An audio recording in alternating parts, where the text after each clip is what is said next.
কৃষ্ণ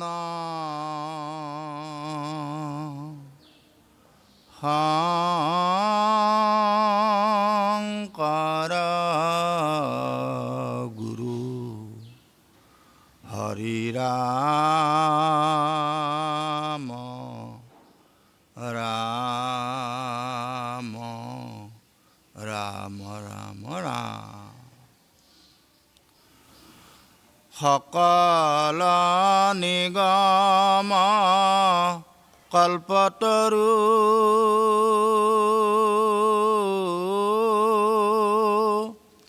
তাৰ ফল মহা ভাগৱত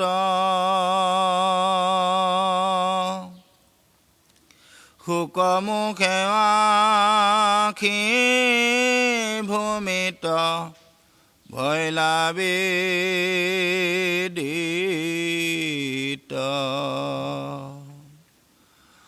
ৰসত চতুৰ যিটো জন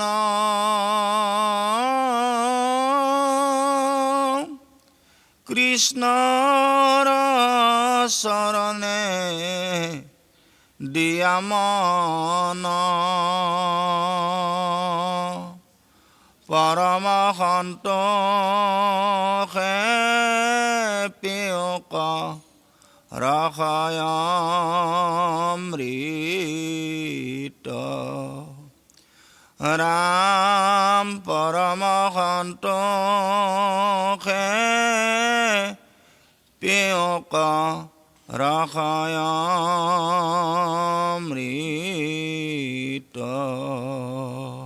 কৃষ্ণ। হে ভক্তপ্ৰাণ ৰাইজ, জয় জয়তে আপোনাৰ খবৰ শ্ৰীচৰণত ৰাতিপুৱাৰ সেৱাভাগি জনাইছোঁ। আজিৰ দিনটো আপোনালোকৰ শুভ হওক। আহক আমি ভাগৱত ৰসেৰে আজিৰ দিনটো আৰম্ভ কৰোঁ। শ্ৰীমদ ভাগৱত বৈকুণ্ঠৰ শাস্ত্ৰ।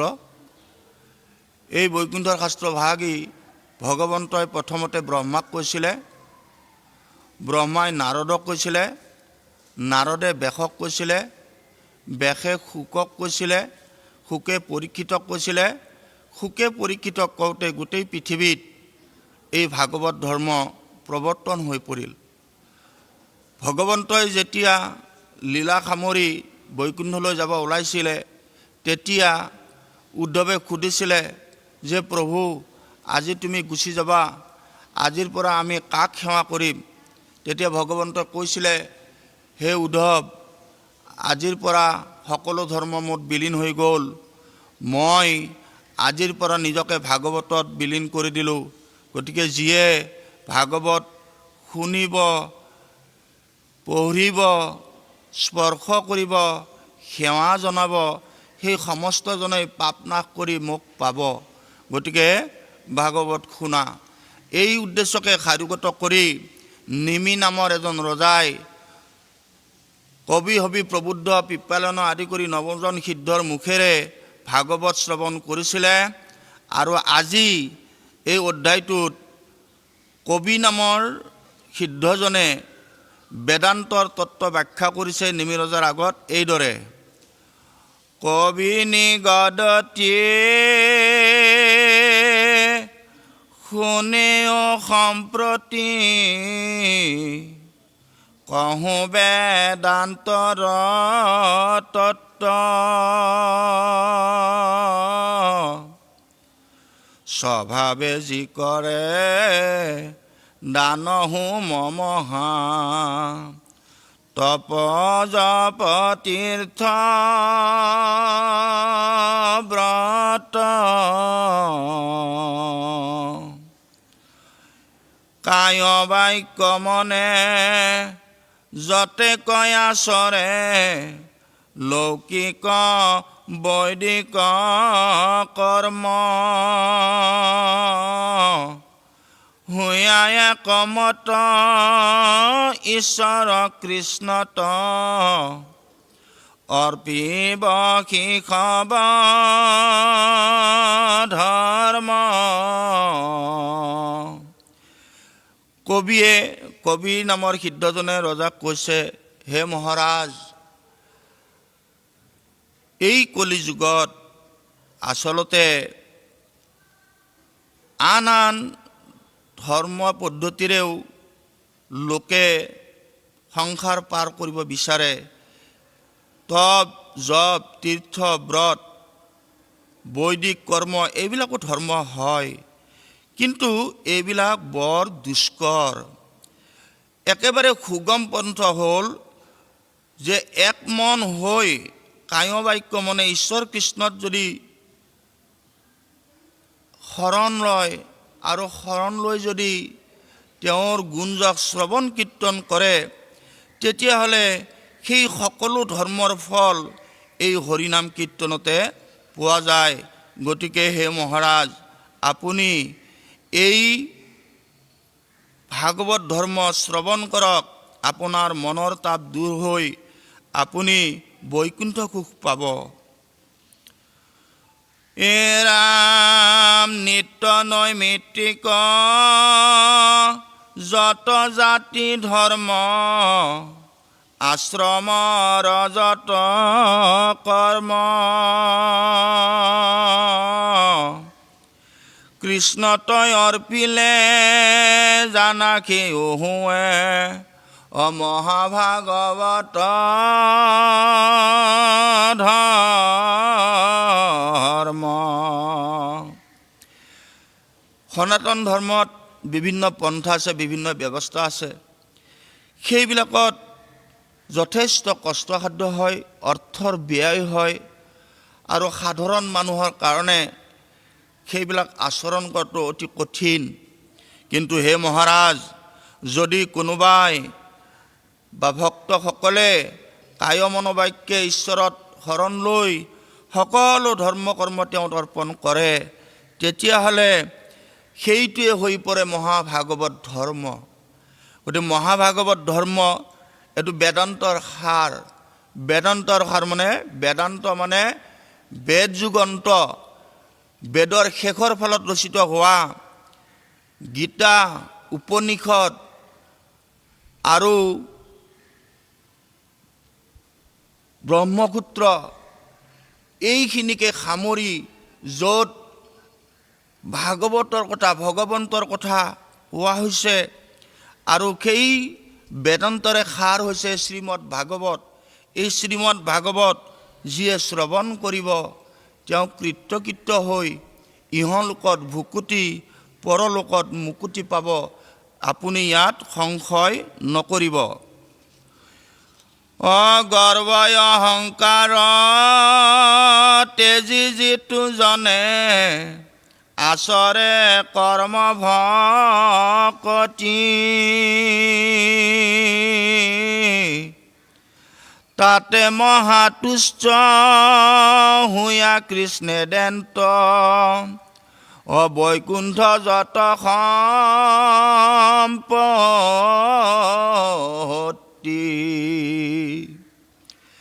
আমি মানুহবিলাকে ধন ধন কৰি ধনৰ পিছত ঘূৰি ফুৰোঁ। আচলতে ধন ঐশ্বৰ্য সকলোৰে গুৰি, সকলোৰে মালিক, সকলোৰে গৰাকী হ'ল ঈশ্বৰ কৃষ্ণ।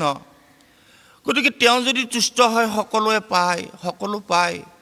ভগৱন্তৰ আশীৰ্বাদতে ৰাৱণ বধ হৈছিল, বিভীষণ ৰজা হৈছিল।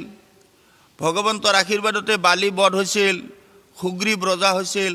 ভগৱন্তৰ আশীৰ্বাদতে হিৰণ্যকশিপুৰ মৃত্যু হৈছিল, প্ৰহ্লাদ ৰজা হৈছিল, ধ্ৰুৱ ৰজা হৈছিল। এইবিলাক হ'ল সাধন, যে ভগৱন্তক ভক্তি কৰিলে নিবিচাৰাকৈয়ে সকলো ধন সম্পত্তি পায়।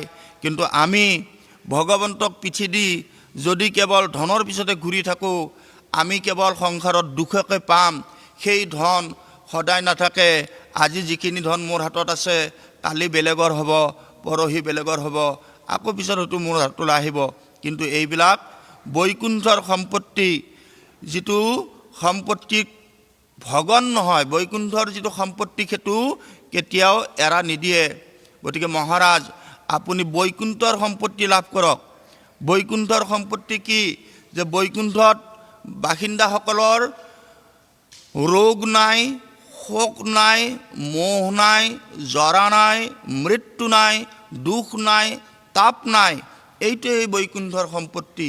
এই সম্পত্তিটো লাভ কৰিবৰ কাৰণে জীৱই প্ৰয়াস কৰিব লাগে আৰু তেতিয়া মানৱ জীৱন ধন্য হয়। যদি বোলা ৰাজা অজ্ঞানীৰ ভয়, জ্ঞানেকে কৰয় অন্তৰ। কি কৰয় ভকতি হেন শংকামতি, তেজিয়া গুণায় উত্তৰ। সনাতন ধৰ্মত প্ৰধানভাৱে তিনিটা ব্যৱস্থা আছে তৰি যোৱাৰ। সেয়া হ'ল জ্ঞান যোগ, জ্ঞানৰ মাধ্যমেৰে, কৰ্ম যোগ, কৰ্মৰ মাধ্যমেৰে বা কৰ্মকাণ্ড তাৰ মাধ্যমেৰে, আৰু এটা হ'ল ভকতি। এতিয়া কিছুমান ঋষিমুনিয়ে কয় যে জ্ঞানৰ জৰিয়তে অৰ্থাৎ সন্ন্যাস ল'লে মানুহে সহজে ঈশ্বৰক পায়, ভকতিত ঈশ্বৰক নাপায় বুলি জ্ঞানীসকলে ক'ব খোজে, কিন্তু আচলতে সেইটো নহয়। আমাৰ কৃপাল গুৰুজনাই ইয়াকে প্ৰতিষ্ঠা কৰিছে যে আচলতে কি, ইয়াতে কৈছে কি, ঈশ্বৰ বিমুখ হুৱে যিটো নৰ, ধৰে কৃষ্ণ মায়া তাক। এহি দেহাময়ী বোলে অজ্ঞানত, পাখৰে নিজায় আত্মাক। যে অজ্ঞানত থাকি লোকসকলে নিজক পাহৰি যায়। নিজক পাহৰি যায় মানে মই কোন, মই নাছিলোঁ, মোৰ মা দেউতাই মোক সংসাৰলৈ আনিলে, কেইদিনমান আছোঁ আকৌ গুচি যাম, কলৈ যাম, ক'ৰ পৰা আহিলোঁ, কিয় আহিলোঁ, কলৈ যাম, এইবিলাক প্ৰশ্নৰ উত্তৰ অজ্ঞানীৰ হাতত নাই। কিন্তু জ্ঞানীসকলে বুজি পাইছে কি বুলি, যে মই ঈশ্বৰৰ অংশ, পৰম ব্ৰহ্মৰ অংশ, পৰম ব্ৰহ্মই মোক প্ৰেৰণ কৰিছে কিহৰ কাৰণে, উৰণ বুৰণ গজন গমন এই চাৰিমুঠি জীৱক সহায় কৰিবৰ কাৰণে, চাৰিমুঠি জীৱৰ কল্যাণ কৰিবৰ কাৰণে, যে আপোনো তাৰা পুৰুষ উদ্ধাৰা, অৰ্থাৎ নিজকে ঈশ্বৰৰ ওচৰলৈ লৈ যোৱা আৰু আনৰো তুমি কল্যাণ সাধন কৰা, তেতিয়াহ'লে তুমি কি পাবা, সহজে ঈশ্বৰক পাবা। কিন্তু যদিহে অহংকাৰত থাকে, যে অহংকাৰৰ বশৱৰ্তী হৈ বোলে মই ঈশ্বৰক তপস্যাৰ জৰিয়তে অধীন কৰিম, মই কৰ্মৰ জৰিয়তে অধীন কৰিম, সেইটো কিন্তু সম্ভৱ নহয়। সেইটো ঈশ্বৰ বিমুখজনে কেতিয়াও ভগৱন্ত বস্তু, এই যিটো পৰম শান্তি, পৰম ধাম বৈকুণ্ঠ, এইটো নাপায়। হুৱে জ্ঞান শূন্য, কোন পাপ পুণ্য, কৰিতে নপাৰে সাৰ।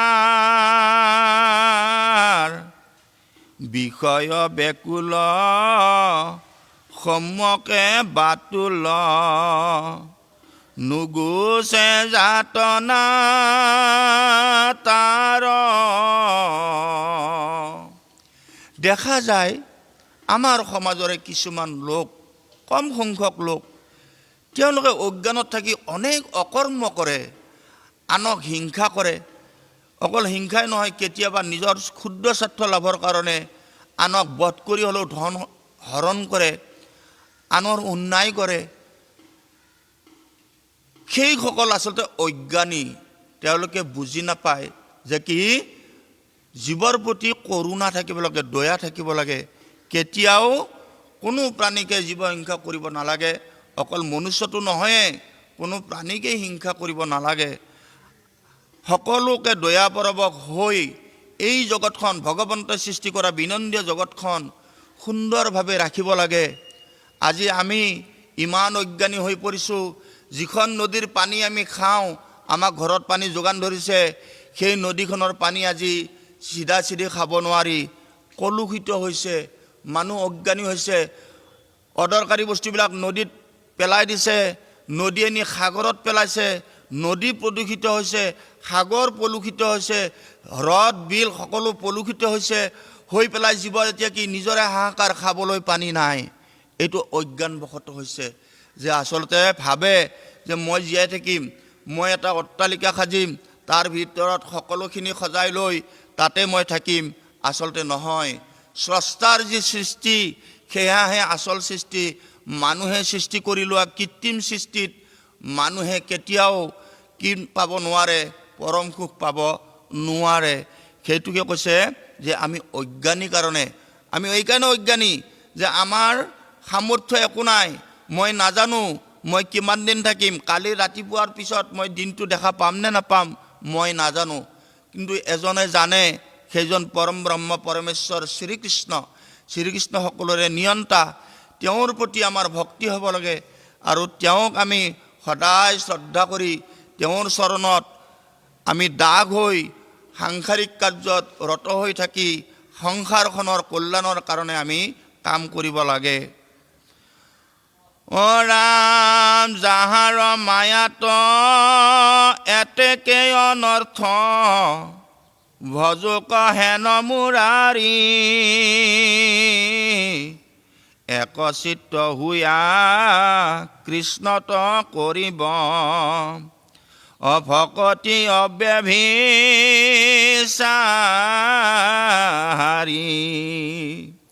তে একেখন সমাজতে কোনোবা জ্ঞানী, কোনোবা অজ্ঞানী, কোনোবা সৎপুৰুষ, কোনোবা অসৎপুৰুষ। কি কাৰণে হৈছে? যে মায়া, ঈশ্বৰৰ এটা ডাঙৰ সৃষ্টি হ'ল মায়া। এই মায়াই জীৱবিলাকক ঢাকন দি ৰাখে, হিতাহিত জ্ঞান পাহৰি যায়। মায়াই যেতিয়া মানুহক আৱৰি থাকে, তেতিয়া মানুহে অজ্ঞান অন্ধকাৰত থাকি কৰিব নলগীয়া কাম কৰে। গতিকে সেই মায়াৰ ঊৰ্ধত আহিব লাগিব। মায়াৰ ঊৰ্ধত আহিবৰ কাৰণে কি কৰিব লাগিব? যে মায়াৰ ঊৰ্ধত আহিবলৈ হ'লে মায়াৰ অধিপতি শ্ৰীকৃষ্ণ, সেই শ্ৰীকৃষ্ণক ধ্যান কৰিব লাগিব, তেওঁক শৰণ ল'ব লাগিব আৰু তেওঁক নাম কীৰ্তনেৰে তুষ্ট কৰিব লাগিব। আৰু তেতিয়া আমাক কি হ'ব? মায়াই আৰু আমাক যেনেকৈ পুতলা নাচত নৰ্তকীজনে সূতাডালৰ মতে ইফালে সিফালে নাচি থাকে, ঠিক তেনেকৈ মায়ায়ো আমাক নচুৱাই থাকে। আমি সকলো মানুহে ভাবোঁ যে আমি সদায় ভাল কাম কৰিম, আমি কেতিয়াও বেয়া কাম নকৰিম, আমি মিছা কথা নকম, আমি বেয়া কাম নকৰিম, আমি অসৎ উপায় অৰ্থ উপাৰ্জন নকৰিম, সকলো মানুহে ভাবে।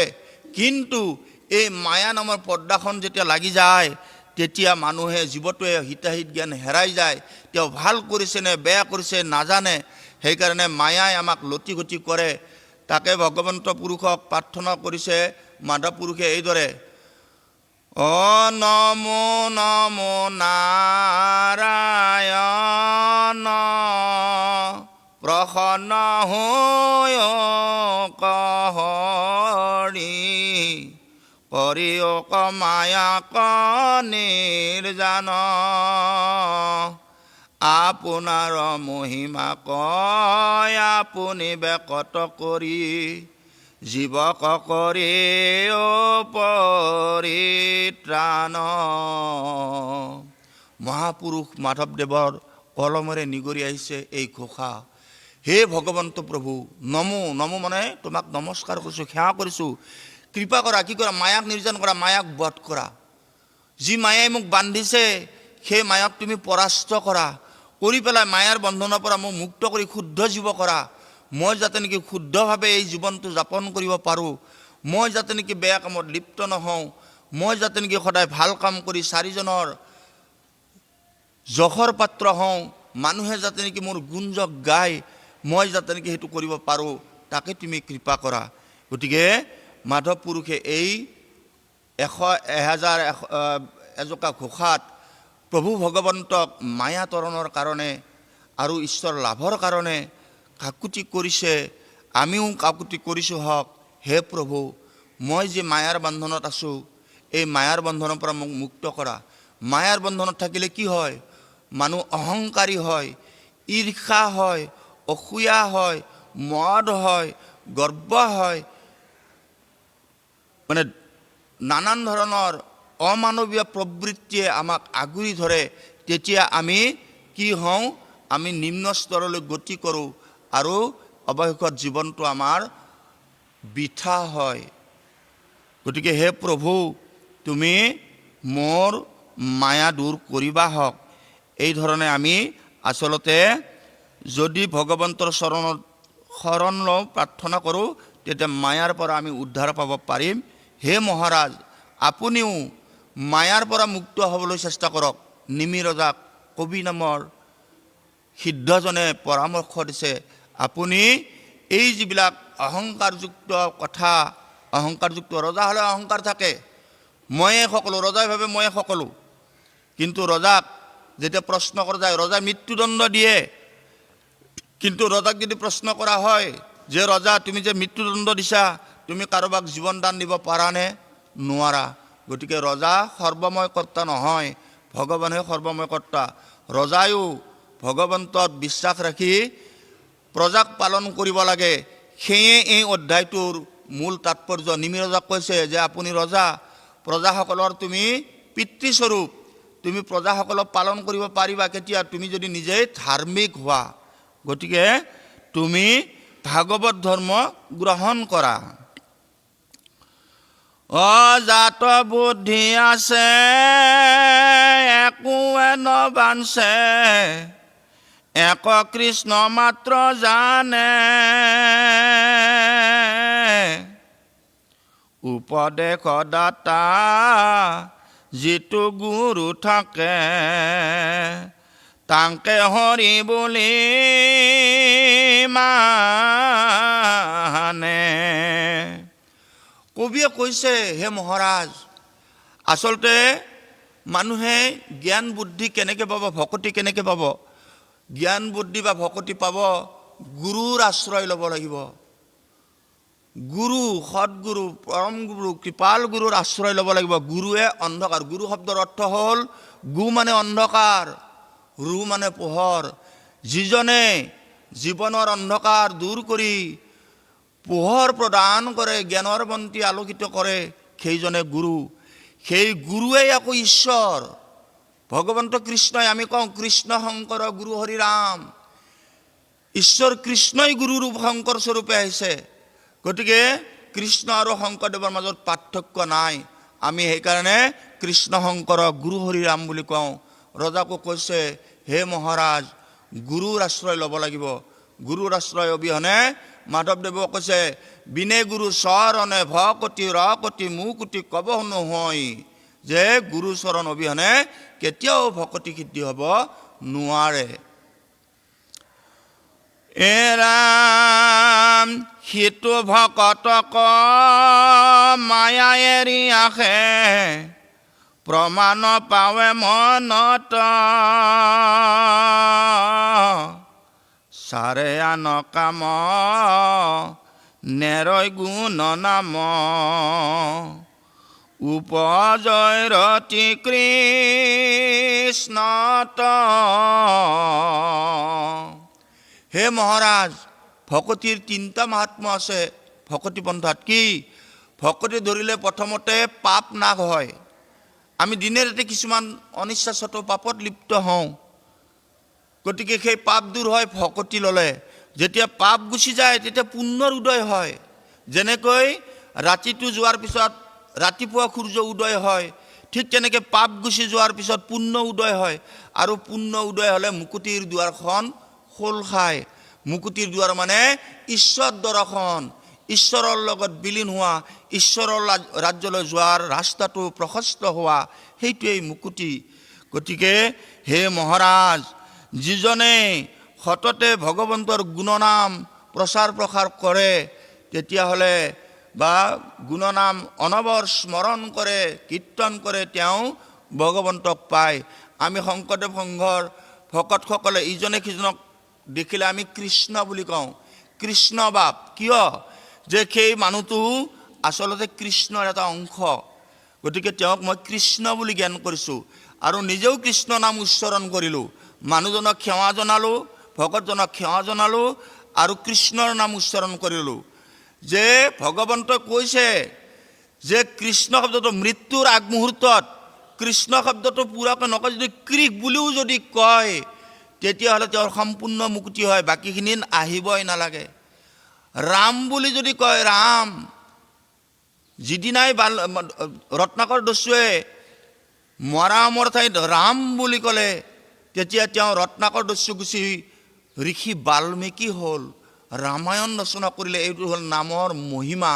গতিকে ৰাম, কৃষ্ণ, হৰি এই নাম অনাবাৰ জীৱই লৈ থাকিব লাগে। বহুতে ক'ব কি ৰাম আৰু নাম লৈ থাকিলে আমি খাবলৈ পাম নেকি, আমি অফিচত কেনেকৈ যাম, স্কুলত কেনেকৈ যাম বুলি। নহয়, তুমি তেওঁত ৰতি ৰাখা। তোমাৰ কামখিনি যেতিয়া শেষ হ'ব তুমি এনেই বহি নাথাকিবা, আজৰি সময়ত তুমি নাম লোৱা। কৰ্মৰ সময়ত কৰা, হস্তে কৰা কাম, মুখে লোৱা নাম। কাম কৰিবই লাগিব, কৰ্ম কৰিবই লাগিব। ভগৱন্তই কৈছে যে কৰ্ম নকৰা, গীতাত কৈছে কৰ্ম নকৰাকৈ এক মুহূৰ্তও মানুহ থাকিব নোৱাৰে। যে আমি ভাবোঁ যে আমি কাম নকৰাকৈ আছোঁ, যে আমাৰ হৃদযন্ত্ৰ, লিভাৰ, কিডনী, ব্ৰেইন এইবিলাকে কি কৰি আছে, অনবৰ কাম কৰি আছে, এক মুহূৰ্তও ৰখি থকা নাই। আৰু যি মুহূৰ্ততে এইবিলাকে কাম বন্ধ কৰি দিব আমাৰ জীৱাত্মা ইয়াৰ পৰা গুচি যাব।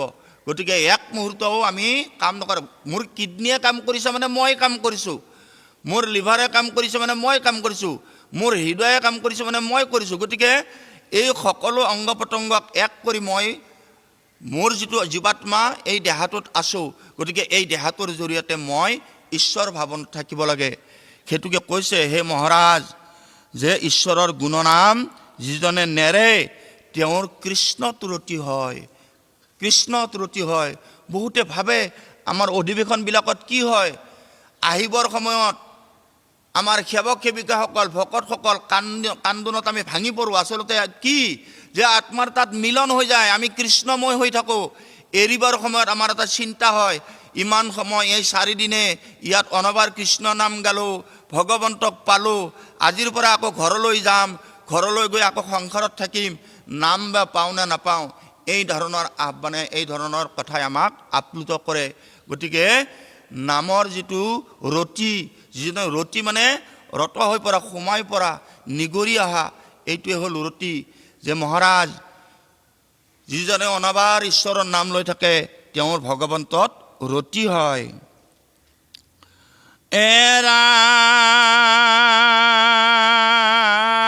এৰাম হেনবা বুলিবা বিষয় লোকৰ আছে দম্ভয় অহংকাৰ,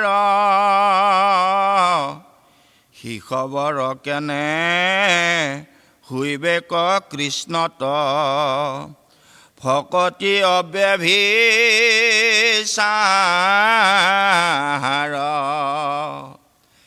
মহাৰাজ আপুনি হয়তো কৈছে বা ক'ব যে সাংসাৰিক জীৱবিলাকে অহংকাৰত থাকিব লাগে, অহংকাৰত থাকে। গতিকে অহংকাৰত থাকোঁতে অব্যভিচাৰী ভকতি কেনেকৈ পাব? অব্যভিচাৰী মানে ব্যভিচাৰ নোহোৱা, ব্যভিচাৰ মানে একত বাহিৰে দুই নোহোৱা। এক কৃষ্ণত যিটো শৰণ লয়, যি এক কৃষ্ণকে ভজে সেইটো অব্যভিচাৰী ভকতি। আৰু যদি কৃষ্ণৰ লগতে আনকো ভজে তেতিয়া সেইটো ব্যভিচাৰী ভকতি বুলি কৈছে। যে আচলতে অব্যভিচাৰী ভকতিহে লাগে ভকতক, কাৰণ এক মন এক প্ৰাণ হৈ ভজিলে ভগৱন্তই তেওঁক মোৰ বুলি গ্ৰহণ কৰে। গতিকে কৈছে যে সেই খবৰ লোক কেনেকৈ তৰি যাব। নেৰাই মৃত্যু ভয় হেনবা সংশয়, কৰিবা তুমি নিপতি, শুনিও মহন্ত ইহাৰ সিদ্ধান্ত, তোমাত কহো সম্প্ৰতি।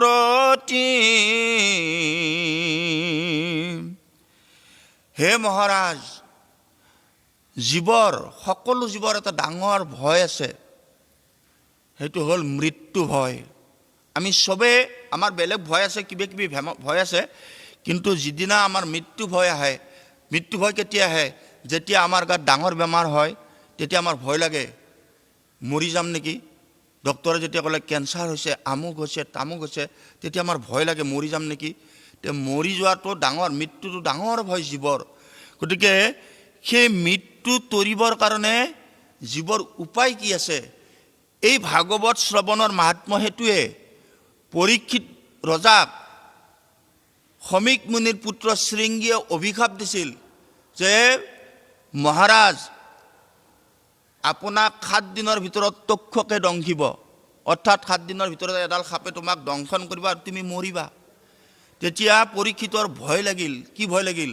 যে মইতো মৰিমেই, মৰাৰ সময়ত মোক এডাল ডাঙৰ সাপে খাব আহি, সেই সাপডাল দেখি মই ভয়ত পেপুৱা লাগি যাম। গতিকে মই কি কৰিলে সাপডাল নেদেখা হ'ম, মোৰ ভয় নোহোৱা হ'ব। ঋষি বুলিবিলাকক মাতিলে যে আপোনালোকে কওক মই কেনেকৈ তৰি যাম। কোনোবাই ক'লে হোম কৰা, কোনোবাই ক'লে যজ্ঞ কৰা, কোনোবাই ক'লে দান কৰা, কোনোবাই ক'লে শ্ৰদ্ধা কৰা, নানান উপদেশ দিলে। পৰীক্ষিতে ক'লে নাই নাই, মোক মৃত্যুৱে খেদি ফুৰিছে, মোক সাপডালে খেদি ফুৰিছে, মই এইবিলাকৰ পৰা তৰিব নোৱাৰিম, বেলেগ উপায় দিয়া। তেতিয়া ঋষিমুনিবিলাকে ক'লে যে বেলেগ উপায় ল'ব লাগিলে ঋষি শুকদেৱক মাতিব লাগিব, তেওঁহে উপায় দিব। পৰীক্ষিতে ধ্যান কৰিলে, শুকদেৱ নামি আহিল বৈকুণ্ঠৰ পৰা, ক'লে হে প্ৰভু, মই মাত্ৰ 7 দিন জীয়াই থাকিম, এই 7 দিনত মোৰ এটা ডাঙৰ ভয় হৈছে যে মোক এডাল তক্ষকে দংশন কৰিব, দংশন কৰাৰ লগে মৃত্যু সময়ত মই সাপডালক দেখা পাম, সেই সাপডালে মোক খোৱাৰ লগে লগে মই আকৌ সাপজনীলৈ জন্ম পাম। গতিকে মই কেনেকৈ এই ভয়টোৰ পৰা উদ্ধাৰ হ'ব পাৰোঁ, মোক উপায় দিয়া। তেতিয়া ক'লে হে পৰীক্ষিত, তুমি ভয় নকৰিবা, 7 দিন বহুত সময়, তুমি তৰি যাবা, তোমাক তৰণৰ উপায় দিওঁ। তুমি ভালদৰে বহি লোৱা, এক মন এক চিত্তে বহি লোৱা, কৃষ্ণত মন সমৰ্পণ কৰা, ভাগৱত মই কৈ যাম, তুমি শুনি যোৱা, তুমি তৰি যাবা। এইদৰে ভাগৱত আচলতে পৰীক্ষিতক শুনাই আছে। আমি পঢ়িছোঁ যদিও এই ভাগৱত শুনি আছে পৰীক্ষিতে আৰম্ভণিতে। অৰাম যতেক বিষয় সবে মায়াময়, মনেকে কৰে প্ৰকাশ, পুত্ৰ দ্বাৰা ধন সবেও সপোন, খনেকে হুৱে বিনাশ।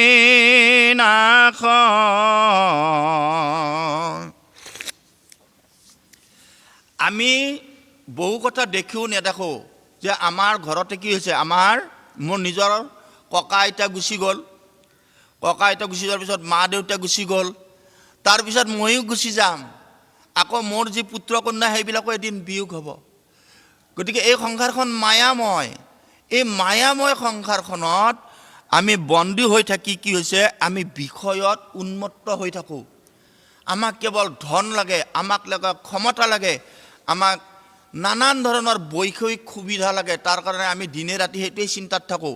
কিন্তু সেইবিলাক চিন্তাই আচলতে কি জীৱটোক অন্ধকাৰত ৰাখে, জীৱটোৱে আচল সুখ নাপায়। আমি যি খাদ্য খাওঁ সেই খাদ্যৰে দেহাটোৰে পুষ্টি সাধন হয়, কিন্তু আচল খাদ্য হ'ল কি ভাল কথা, ঈশ্বৰৰ নাম যশ, সেইটো আমাৰ আত্মাটোৰ আধাৰ। সেই আত্মাটোই বিচাৰে, আৰু সেইকাৰণে এই নামঘৰ সজোৱা হৈছে। এই যে প্ৰকাণ্ড নামঘৰটো সজোৱা হৈছে, গুৰুজনা যে দি গৈছে, কিয় যে ইয়াত জীৱবিলাকে আহি নাম লৈ কৃতকৃত্য হয়, ঈশ্বৰক পাই যায়। গতিকে কৃপাল গুৰুজনাৰ এয়া মহান দান, এই নামঘৰ, এই কীৰ্তন ঘৰ তাৰা দি থৈ আমাৰ জীৱবিলাকক কি কৰিছে, মায়াৰ পৰা খন্তেকৰ কাৰণে আহি পেলাই আমাক ঈশ্বৰৰ গুঞ্জক শ্ৰৱণ কীৰ্তনৰ সুবিধা দিছে।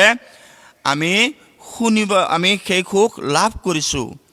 আৰু এই পুত্ৰদ্বাৰাৰ যি সুখ, এয়া আমি দেখিছোঁ, কাৰোবাৰ পিতৃ আগতে ঢুকাইছে, কাৰোবাৰ পুত্ৰ ঢুকাইছে, দিনে ৰাতি ঘটি আছে। এইবিলাক খন্তেকীয়া। গতিকে সেইবিলাকত এইটো কোৱা নাই যে তুমি সেইবিলাকক বাদ দিয়া, কিন্তু নিৰ্লিপ্ত হৈ থকা, মোৰ পুত্ৰ, মোৰ ল'ৰা, মোৰ ছোৱালী, মোৰ ঘৰ, এই ভাৱত নাথাকিবা যে তোমাৰ ওচৰ চুবুৰীয়া, তোমাৰ ঘৰখনো গাঁওখনো আছে, গাঁওখনৰ ল'ৰা ছোৱালী, দুখীয়া ল'ৰা ছোৱালী যি আছে, তোমাৰ ল'ৰা ছোৱালীটোক যিখিনি সুবিধা দিছা, পাৰিলে গাঁওখনৰ দুখীয়া ল'ৰা ছোৱালীটোৰ প্ৰতিও অকণমান কৰুণাৰ দৃষ্টিৰে চোৱা। যদি গাঁওখনত চোকা ল'ৰা এটা আছে অকণমান সহায় কৰা, সি এদিন যদি ভাল মানুহ হয় দেশখনৰ এটা ভাল কাম কৰিব। এনেধৰণৰ চিন্তা চৰ্চাৰে আমি আগবাঢ়িব লাগিব। আমি নিজৰ সংসাৰখনো চাব লাগিব, কিন্তু মোৰ কৰি মোতে আবদ্ধ হৈ থাকিব নালাগিব। সেইটো বিনাশী, মোৰ লগত সদায় নাথাকে। হেন জানি যিটো মনক নিয়মী কৃষ্ণত ভকতি কৰে, সেহি মহাশয় এৰাই মৃত্যু ভয়, সুখে সংসাৰ কতৰে।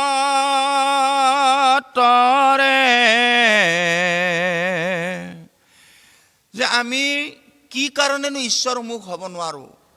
কাৰণটো হ'ল মন। আমাৰ 24 তত্ত্বৰ ভিতৰত এটা ডাঙৰ তত্ত্ব হ'ল মন। এই মন নামৰ যিটো ঘোঁৰা, এই ঘোঁৰাটো যদি আমি ভালকৈ লেকান টানি নাথাকোঁ, অৰ্থাৎ নিয়ন্ত্ৰণত নাথাকোঁ, এই ঘোঁৰাই আমাক যেনে তেনে লৈ যাব, আমাক ভাল ৰাস্তাটো নিব, বেয়া ৰাস্তাটো নিব। গতিকে আমি মন নামৰ যিটো আমাৰ ইন্দ্ৰিয়, তাক নিয়ন্ত্ৰণত যদি ৰাখোঁ, যে সুখৰ দুখৰ মনেই কাৰণ মনক নিদিবা লাই, মনক দমন কৰিব পাৰিলে সংসাৰ সুখৰ ঠাই। গতিকে মনটো আচল কথা। আপোনাৰ সুখ আৰু দুখ মনেই কৰি দিয়ে। আপোনাৰ একো নাই, আজি ঘৰত একো নাই খাবলৈ, এগিলাচ পানী খাই মনে যদি সান্তনা লওঁ, হ'ব আজি মোক ঈশ্বৰে নিমিলালে, নহ'ল। বোলে আজি মই বহুত টকা, আমুকে বহুত পইচা পালে, মই নাপালোঁ, মনক সান্তনা দিলোঁ যে আজি মোৰ কপালত ঈশ্বৰে লিখা নাই, আজি মোৰ কাৰণে লিখা নাই। মনক যদি ৰখা হয়, ঠিক তেনেকৈ আমুকে ডাঙৰ ঘৰ বান্ধিছে, মোতকৈ সৰু চাকৰি কৰে, মই ডাঙৰ চাকৰি কৰোঁ, কিন্তু মোৰ পইচাবিলাক বেমাৰে আজাৰে গৈ আছে, তেওঁৰ পইচাবিলাক জমা হৈছে, তেওঁ ডাঙৰ ঘৰ বান্ধিছে, মই বান্ধিব পৰা নাই। সেইটো নাচাবা, ভাল পাব লাগে, তেওঁ ঘৰ এটা ভাল বান্ধিছে, ভাল কথা। গতিকে মোক হয়তো ঈশ্বৰে কৃপা কৰা নাই, এদিন কৰিব। তেনেধৰণে মনটোক, মন নামৰ অসুৰটোক, মনে আচলতে কি সদায় বেয়া কাম কৰিবলৈ যোৱাৰ আগতে মন বিবেকে কয় মনক, সাৱধান, তই যিটো কৰিবলৈ গৈছা, তই চুৰ কৰিবলৈ ওলাইছা, তই বেয়া কাম কৰিবলৈ ওলাইছা, ধৰা পৰিলেই কিন্তু তোক সকলোৱে ঘৃণা কৰিব, পুলিচে তোক বান্ধি লৈ যাব, তোৰ মান সন্মান মাটি হৈ যাব, এইটো কিন্তু কৈ দিয়ে। তথাপিতো কি কয়, হ'ব দে, যি হয় হ'ব, দেখা যাব, এইটো মনেই কৰিলে। গতিকে মনটোক আমি নিয়ন্ত্ৰণ কৰিলোঁ। যে মনক যদি নিয়ন্ত্ৰণ কৰোঁ, মনক ক'লোঁ, হে মন, তই ঈশ্বৰ কৃষ্ণত দাগ হৈ থাক, দাগ হৈ থাকি মোক চলাই থাক, তেতিয়া মই মানৱ জীৱনটো উপভোগ কৰিব পাৰিম। ৰাম পাছে নিপবৰ পৰম দুষ্কৰ, শুনিলা কৰ্ম ভকতি, যোগীৰো বিষম মনক নিয়ম, কৰিবে কাৰকতি। ভকতি সুগম বুলি কৈছে, হে ৰজা ভকতি সুগম। যোগীও চঞ্চল হয়। আমি দেখিছোঁ বিশ্বমিত্ৰৰ ইমান যোগ শক্তি আছিল, এখন স্বৰ্গ গঠন কৰিব পাৰে। তেওঁৱে কিন্তু অপেশ্বৰৰ প্ৰেমত পৰি ভ্ৰষ্ট হ'ল। যোগী পৰাশৰ, মহাৰিষি পৰাশৰ, বেশৰ পিতৃ পৰাশৰ, ইমান যোগী পুৰুষ, ইমান সিদ্ধ পুৰুষ, কিন্তু কি হ'ল, নাওখনত পাৰ হওঁতে যেতিয়া মৎস্যগন্ধাৰ ৰূপ যৌৱন দেখিলে, যোগ ভ্ৰষ্ট হ'ল। তেওঁ যোগ ৰাখিব নোৱাৰিলে, যাৰ ফলত তেওঁ সাংসাৰিক হ'ব লগা হ'ল, বেশ নামৰ সন্তানৰ জন্ম দিব লগা হ'ল মৎস্যগন্ধৰ ঔৰসত। গতিকে যোগীও ভ্ৰষ্ট হ'ব পাৰে, কিন্তু ভকতি কৰিলে ভ্ৰষ্ট নহয়। ভকতি অতি সুগম বস্তু। ভকতিত হে ৰজা তুমি চঞ্চল নহবা, ভকতি ধৰা, ই অতি সুগম। এৰা মাথা চপৰাই গুণে নিমিৰাই, নপাইলো সংসাৰ পাৰ, হাসি কবি সিদ্ধে বলন্ত নিপতি, চিন্তা কৰি কৰা পৰিহাৰ। এই কবি সিদ্ধৰ কথাখিনি শুনি ডাঙৰকৈ হুমুনিয়া এটা কাঢ়ি নিমি ৰজা কৈছে, হাই হাই, মোৰ জীৱনটো এনেই গ'ল, কিয় মই জীৱনটো আধা এনেই খেদালোঁ। ইমান ভাল কথা কৈ আছে, এইবিলাক এতিয়া আৰু মই কেতিয়া ধৰিম? মই এতিয়া বুঢ়া হৈ আহিলোঁ, মোৰ মৃত্যু ওচৰ চাপি আহিছে, মইতো ইমান দিনে কৰিব নলগীয়া কামবিলাকে কৰিলোঁ। বৰ দুখ কৰিছে। দুখ কৰাত অন্তৰ্যামী কবি সিদ্ধই কৈছে কি বুলি? ৰাম কৃষ্ণক নিশ্চয় কৰিও হৃদয়, যাবে বাক্য শুনা মোৰ, সুদৃঢ় বিশ্বাসে আতীয় প্ৰয়াসে, তৰিবা সংসাৰ ঘোৰ। মহাৰাজ চিন্তা নকৰিব, চিন্তা নকৰিব। মানুহে কৰে, অজ্ঞানত থাকোঁতে মানুহে বেয়া কাম কৰে, ভুল কৰে। তুমি ইমান দিন অজ্ঞানত আছিলা, গতিকে আজি জ্ঞান পালা। আজিৰ পৰা তুমি আগৰ কথাবিলাক বাদ দিয়া। আজিৰ পৰা তুমি কৃষ্ণত শৰণ লোৱা, কৃষ্ণত শৰণ লৈ কৃষ্ণ ভকতি কৰা। তুমি চিন্তা নকৰিবা, নিশ্চয় তুমি তৰি যাবা, এইবুলি আশ্বস্ত কৰিছে। ভকতি সুলভ দেৱৰ দুৰ্লভ, যোগেও নাজানে যাক, সুগম ভকতি পথ যিটো আতি, বেকত কৰিব তাক। মহাৰাজ চিন্তা নকৰিব, অতি সহজ। সুলভ মানে অতি সহজ, সহজতে পায়। কেৱল তুমি মনটো স্থিৰ কৰা। গতিকে মন স্থিৰ কৰা, আৰু মই যিখিনি কথা কৈ যাম তুমি এক মন এক প্ৰাণ হৈ শুনা আৰু হৃদয়ত স্থাপন কৰা। শুনিলেই নহয়, কৃষ্ণ কথা শুনিলে নহয়। কোনোবাই এখন কাণেৰে শুনি এইখন কাণেৰে যদি ওলাই দিয়ে, সেই শ্ৰৱণ নহয়। এইখন কাণেৰে শুনি মগজুত অৰ্পণ কৰি মগজুৰ পৰা নি হৃদয়ত থৈ দিব লাগে, জমা ধন। যেনেকৈ আমি বাকচত খুব যত্ন কৰি সোণখিনি থৈ দিওঁ, যেনেকৈ আমি খুব যত্ন কৰি ধন পইচাখিনি থৈ দিওঁ, এই ভকতিও অমূল্য ধন। তাক আমাৰ এই হৃদয় বাকচত আমি তালা লগাই থৈ দিব লাগে, সময়ত যেতিয়া লাগে ওলাই ল'ব লাগে। আমাৰ অধ্যায়টোৰ কিছু অংশ ইয়াতে সামৰণি পৰিল, আমি দোহাই দিছোঁ। ভকতি সুলভ দেৱৰ দুৰ্লভ, যোগেও নজানে যাক, সুগম ভকতি পথ যিটো আতি, বেকত কৰিও তাক। হৰি ৰাম ৰাম ৰাম হৰি ৰাম ৰাম ৰাম ৰাম। জয় ৰাম, জয় নাৰায়ণ, জয় কৃষ্ণ, জয় জগতগুৰু শ্ৰীমন্ত শংকৰ। কৃষ্ণ হৰি ৰাম। অপৰাধ বিনাশন, তজু নাম নাৰায়ণ, জানি নামে পখিল শৰণে, আন গতি নাহিকে মৰণে। অপৰাধ ক্ষমা কৰি তুমি দয়াশীল হৰি, মোক ৰক্ষা কৰি চৰণে। ৰাম মোক ৰক্ষা কৰি চৰণে। কৃষ্ণ হৰি ৰাম। শ্ৰীমন্ত শংকৰ হৰি ভকতৰ, জানা যেন কল্পতৰু, তাহান্ত বিনাই নাই নাই নাই, আমাৰ পৰম গুৰু। ৰাম তাহান্ত বিনাই নাই নাই নাই আমাৰ পৰম গুৰু কৃষ্ণ হৰি শৰীৰৰ যিকোনো অসুখ